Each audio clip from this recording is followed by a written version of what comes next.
Hi everyone! Today we will be conducting the ILM861A DOT test in the ILM lab. Let's see how the ILM861A performs. Let me give you a brief introduction to the ILM861A. It comes in four colors: the Night, White Beast, Matte Black, and Green Deep Sea.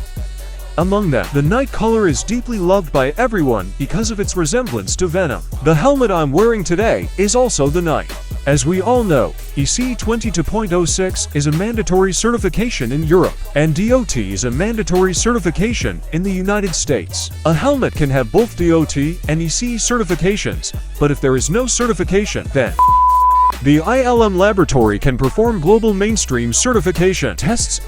Engineers are conducting spot checks before testing. It is worth mentioning that the DOT test needs to be performed twice, and the value of the second test is taken.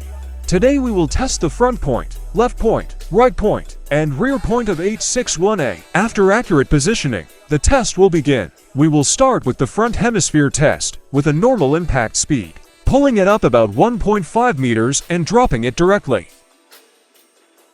Looking at the value, the G value is 112.5, which is within the standard set by DOT. Let's move on to the next point. Now, we will test the left hemisphere.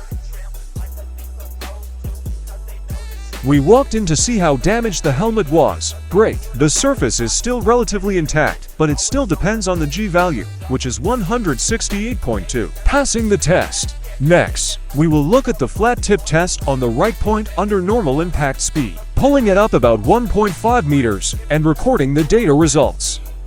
The G value is 300, which is very good. Next is the last point. What is the final performance of 861A? Finally, we will test the bat point flat tip, raising up and then falling down as usual. The G value display is 156.3, and the ILM861A has completed this DOT test.